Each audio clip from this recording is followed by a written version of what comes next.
Welcome back, everyone. This is our Horton Hangout Podcast, episode 10.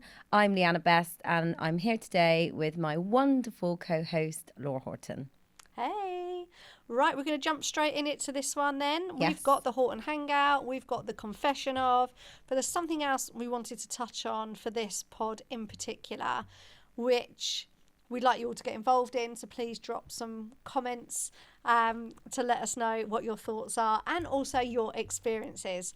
So I thought it would be really good to talk about businesses, not just dental practices, but businesses that offer a 5-star experience but don't deliver one, and how they let themselves down. So there are lots of dental practices who want to elevate their patient experience. We know that. We help them with that. Our key message is always, if you can't do something consistently, don't do it at all. If you want to elevate your patient experience, everything has to be consistent, because you can't have people sharing notes because you don't know who knows who. But I think we also need to look wider than this at other experiences we've had that, you know, are sold to us as high-end experiences, yet they're not. So you don't feel like you're getting the value for money that you're paying, you know, in regards to what you're paying. So I have recently gone to this place that I absolutely love and just never have enough time to go to, and it is a 5-star, high-end. I put a couple of quick videos on Instagram. It wasn't recently, it was actually ages ago, and you couldn't get back in for months. Wow. Okay, to go back, you are talking months, because that's how busy they are. But every little thing, the attention to detail was fantastic. Now, I'm on this bed and she starts adjusting the height, and it just reminded me of this awful experience I had, right? So she's adjusting the bed, rightly so, it's an electric powered, she's got a controller, and it reminded me of when I went somewhere else and I paid a lot of money, and I'm there to relax. And actually, I wasn't there to relax. It was actually I'd got a bad back. So I was there for treatment, right, to help me get out of pain. And next thing I know, this gentleman needs to adjust the bed. So to adjust the bed, he's a cheapskate and hasn't got an electric bed. He's got to now pump it. Oh, no. And I was bouncing around. Oh, no. And it just reminded me of that. That's really uncomfortable. So that, you know, don't charge the highest fees. Don't offer and set expectations for this really high-end experience if you're not even going to invest in the high-end equipment. Yeah. And you're not going to have the right things there. Mm-hmm. Okay? Now, I know also we could end up sounding a bit snobby here. Which I don't want to. I don't think it is snobby. I think, like you say, if I'm investing in something and the word investment says it always expensive, then I expect a lot in return for that investment. Yeah. So it's things like if you are providing refreshments to patients and you're then giving the patient a paper cup. I don't want to drink water out of a paper cup. I would rather have an option to have my water bottle refilled. I would rather have a really nice glass because that's what I want. I don't want some paper cup, particularly one that's cone shaped, so I've got to sit there and hold on to it. So I think there's lots of things that practices do that they're trying their best. They want to elevate, but they're not even getting some basic things right. But if we talk about other experiences we've maybe had, have you had any experiences where you've gone for an appointment with high expectations and have been felt quite let down? I have a really good example for this. So going back a few months ago, well, ages ago now, almost a year, but it doesn't feel that long ago, I started noticing that I was losing more hair when I was brushing it. And it had happened before, but only when I'd had my children. So straight away, I just thought, oh, maybe it's temporary and it will, fade out. Anyway, Tell us the truth. Were you worried you were pregnant? No, because it was after I'd had the baby, so thank God, no, that's not the case. So you weren't thinking, okay, I'm pregnant. This is it. No. I knew I wasn't pregnant because it was postpartum hair loss that I had before. Okay. But exaggerated, not as like all of my friends still have their shiny locks down their back and I'm bald, and obviously I wasn't bald, No, but you weren't. it was a lot thinner, so difficult to deal with as a woman. So then I thought, let me strike while the iron's hot, and I'll book into this clinic, I won't say the name, and see what they say in terms of preventative measures. It was Saturday daytime, and we were going to go for food after. So I took my daughter. She's 6. I didn't take my son because he's too young. I knew he would interfere with the meeting. So we're sat in this, when I say beautiful building, okay, absolutely wonderful. Walked in and I was like, wow, this is wonderful. Marble everywhere. And my daughter went, wow, mummy, it's lovely in here. So I'm thinking, great, I'm off to a great start. The lady came over and was quite rude from front desk. And she was like, can you fill this out, please? Well, first of all, what am I filling out? There was no real guidance in it. So it was quite a heavy duty questionnaire. Didn't really felt like most of it was relevant to me. So I had to keep calling her over to get clarification on what I needed to fill out. So that was annoying for me, but I thought, whatever. You were just so nice. I wouldn't have filled it in. No, I know. But I think I was desperate at this point. I wanted them to like me so that they would help me. And then out comes this man, very direct.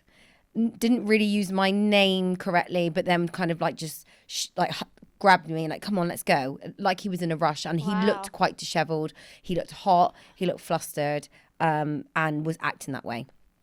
Sat down in the chair and he said, all right, so tell me what's going on. Not like, hi, welcome to the clinic, anything like that. So now working where I do, I'm judging all of these processes by this point. And he knew very little about my situation. He hadn't asked for any recent blood tests, not my diet, not really much in terms of what's going on. He kind of said, so what's happening? Right, well, I can tell you straight away that you're probably just going to lose most of your hair. And I could not believe it. Now I'm full emotional brain. There's no logic happening at all. Luckily, my husband was there and he's looking at me. And I remember now, but he was looking at me and he was looking at the man in disbelief, like, what's he talking about? She can't lose all her hair. And never really went into it other than that. Then he went and used that scalp thing on my head and said, yeah, it's definitely, you've got DHT blocking and you're going to lose all your hair. The only way you'll be able to salvage it is if you have this red light therapy for £3,500. So then I'm like, well, I have to have it.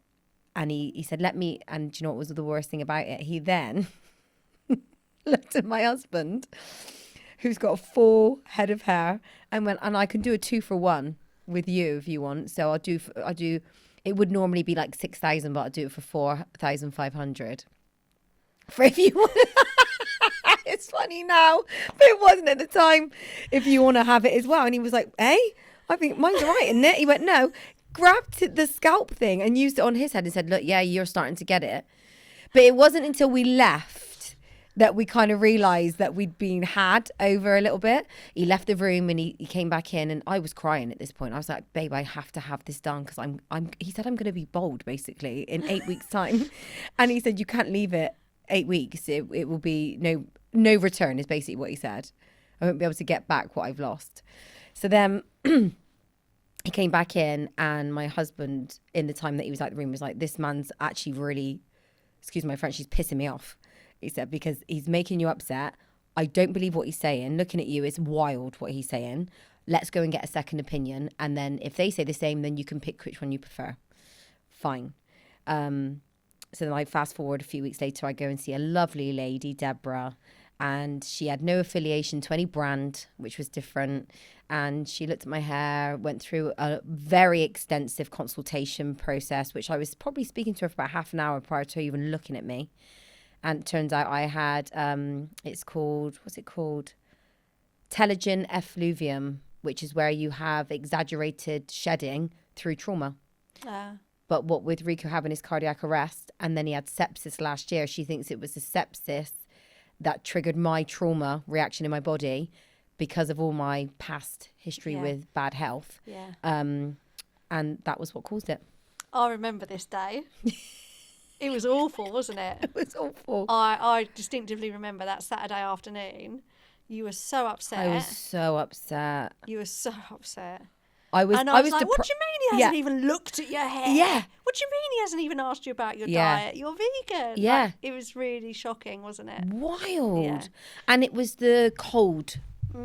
Nothing emotional. He went, don't take it personally. It's not your fault that you're losing your hair. I like the 2 for 1. The 2 for 1.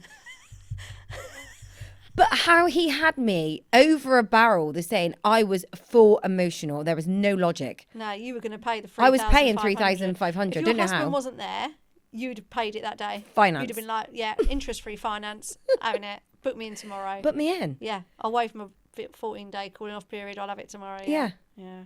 And then my poor daughter was like, Mummy, are you going to not have any hair? Aw. Oh.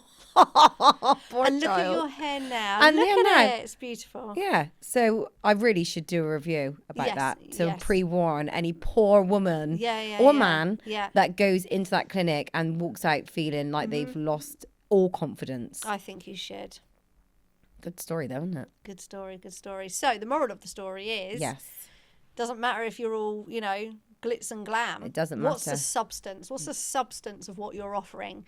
Because substance is where we fall down. Yeah. And that's what we need to be measuring in our patient experience. What can we do consistently? What is demonstrating that we've got the substance here? There's no point in having a nice coffee machine and, displaying this nice brand of coffee, but you're making someone Tesco Blue Stripe instant. Yeah. It's things like this where you can't cut corners.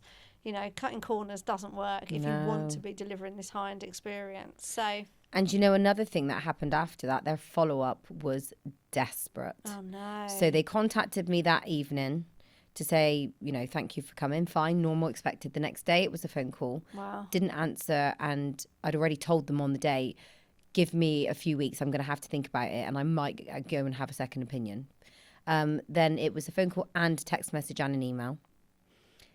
Then it was another phone call the following day, and I thought, oh gosh, I've told them that I'm not looking to go ahead straight away. So I answered and I said, if you remember, I did actually request that I'm left for a couple of weeks for me to, have a look at things and financially work out if this is going to be feasible for me. And they were like, yeah, completely agree. I'll change it and we'll contact you in the future. Or would you prefer to contact us? And I said, yes, please. The following day, another phone call, another text message, another email. Awful. Poor systems. Poor Terrible. systems. It's all automated, isn't it? Wow.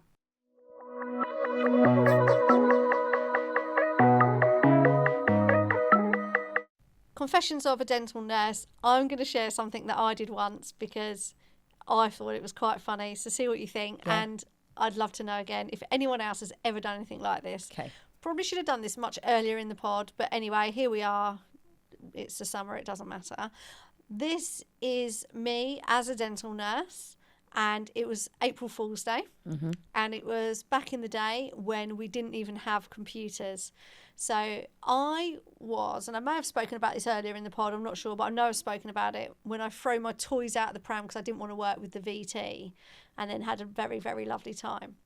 Anyway, so he's not VT anymore. He's now an associate dentist, and I stuck with him, had a lovely time working together. And so it's April Fool's Day. Now, what reception used to do was write out the day list. Wow. And then, you had the carbon copy Yeah. for another copy duplicated underneath. So that's what they did. So I came in early. And you wrote any double bookings, like emergencies, in red pen, because it's NHS. You just squeeze people in, didn't you? But back in the day. So I went through and I put all his nightmare patients in red, scattered throughout the day. And I think for some reason, I can't remember what it was, he was starting just a little bit later that day as well. So this is how it's not like he walked in, the phones aren't even on, and he's got these names there. For some reason, he was starting like half an hour or an hour later.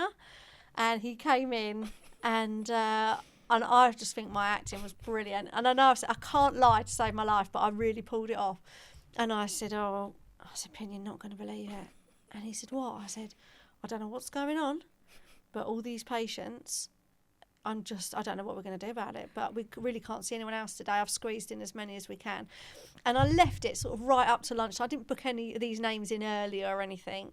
And then, it got to about 12:30. It's the first one, and he's like really like literally sweating at the thought of seeing this awful patient.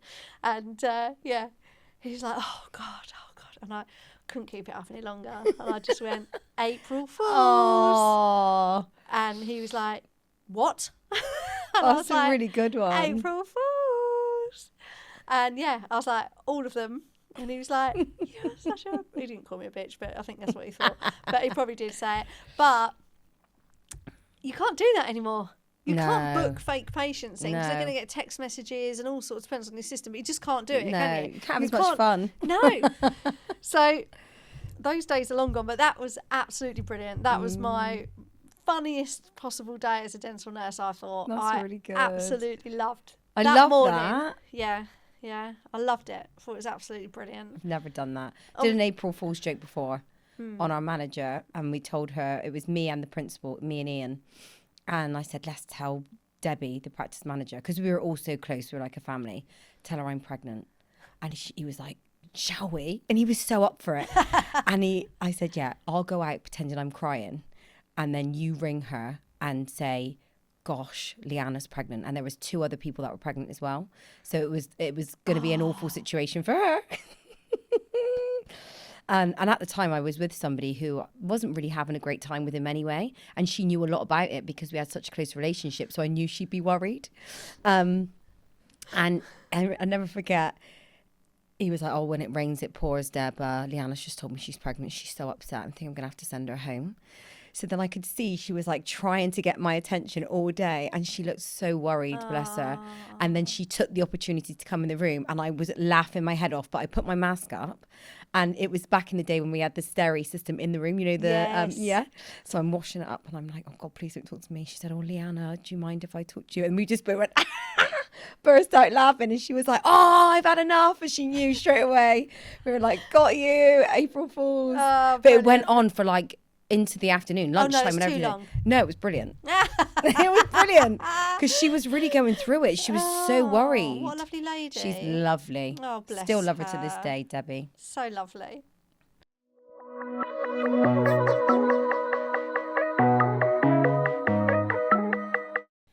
Horton Hangout question for this week. We have a patient who's continually rude to all the staff, including their dentist. Oh, that doesn't happen. No. How do we manage this patient? They've placed a complaint and the dentist doesn't want to see them anymore. It's really awkward, but on me as the manager to deal with this. So it doesn't say if the complaint is about the dentist or clinical treatment. No. Just they've placed a They complaint. placed a complaint. But, I say she, it could be a he. Yeah. This patient sounds difficult. Very difficult. One of those nightmare patients, I would say. Let's call a spade here. Yeah. So it would be a really good idea for the dentist to contact their indemnity, because then they can support them with this and provide the patient with a letter to say that the dentist no longer wants to see them for care. But going backwards now, the patient obviously has been continuing to behave this way. So just like we have a culture for our team, we need to set a culture for our patients. And that comes in the way of our systems that we have in place and that we stick to consistently to show what we offer and also what we expect from our patients. This is really good when you've got a front of house team and a TCO that get to know the patients really well, because they can really enforce those systems into each patient. And you can quickly identify when these red flag patients come about and what we want to do with them. Now, me and one of my old dentists, he was lovely support for me. And he would say, Leanna, if you think that this patient is going to be difficult and not really adhere to our systems and not adhere to our culture, you're more than welcome to say, I don't think we're going to be the right fit for you. And then also, if that hasn't happened and you haven't identified that in the beginning, when there comes a point where the patient is being very rude to whoever they're being rude to, there should be on display a zero tolerance behavior policy, or system, should I say. We don't like policy. Because ultimately, you don't come to work to get abused. And any complaint, any niggle, any whinge can be very successfully dealt with in a positive way. It does not mean I, as an employee, react negatively to a patient and vice versa. So why has the patient been allowed to get to this point? I completely agree. You know, it's one of these situations that's probably they've left it, they've ignored it. This patient's rude, continually rude, it says, to staff and their dentist. Why has it been allowed to go on? The team need to know they can speak up. I think this needs to be addressed as a team in your next team meeting. And we cannot let this happen again, because it looks like it's potentially ended up in a complaint now. And that's not great for anyone, whether it's a clinical complaint, a communication-based complaint, whatever it is, it's not great for anyone. And this patient is such a drain now. It's horrible when you're in this situation, but there is zero tolerance for a reason. So I think there's a lot this practice can learn from this patient and make sure that these things don't happen again in their practice. If someone is rude, it needs to be dealt with. The team member who's witnessed or received that behaviour needs to share it with their manager or practice owner. And they then need to step in and they then need to speak to that patient, whether that's on the phone, whether that's in person because they're all still there in the building together. You need to nip these things early. Yeah. Can't let it go on and on, because look what's happened now. Now we've got a complaint and we've got a dentist who doesn't want to see a patient, which, by the way, fair enough. I don't believe any dentist should have to see any patient that they don't want to see. No. And there needs to be a letter that's drafted to say, you know, due to your complaint and breakdown in relationship, I no longer am able to treat you and we're not able to support you at this practice. We wish you lots of luck. In essence, that's what it needs to say. Yeah. But it needs to be written correctly. And when sending that letter, I'd send over any recent radiographs, photographs, anything like that, you know, to further support that patient as well. It's a really difficult one, isn't it? It is really difficult. And it can really lie heavy with you. Yeah. Everyone. Yeah, everyone. Yeah. Yeah. You feel pressured in that situation, and because they're difficult, you worry about the wrath of that patient coming back at you. Yeah. And what that may look like. Absolutely.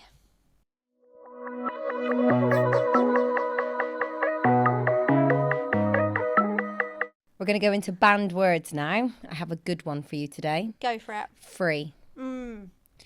Would you like to come in for a free consultation? Cheapest chips, no value, and it's not worth it for you. Yeah. It's sort of like, what's the catch? Yeah. If something's free, what's the catch? That's what cynical people tend to think. Yeah, but it's true. So the alternative is complimentary. Yeah, it sounds so much better, doesn't it? Yeah. And also, it's not just the team on the phone, it's in the marketing as well, isn't it? Contact us for a complimentary consultation rather than free consultation. It's just softer, it's nicer. And look, patients are still going to call up and say, I'm calling to book a free consultation. The team just go, not a problem at all. I can certainly book a complimentary consultation for you. Tell me more about your situation. That's a really good point, because a lot of the objections that we get in training is, well, patients say it, so why shouldn't we? Well, it's about the psychology. We spoke about it in episode, I don't know, in the beginning, about how positive language really impacts the message that you're trying to convey. Yeah. And it's not about what they say to us, it's about what we say to them and how that registers in their mind and how they process it. Absolutely. Yeah, absolutely. So these are little words, but changing them makes a really big difference. Thank you for hanging out with us. Press follow to make sure you get an immediate notification. We look forward to hearing from you. You can watch us on YouTube and, of course, listen on all the usual places that you enjoy your pods.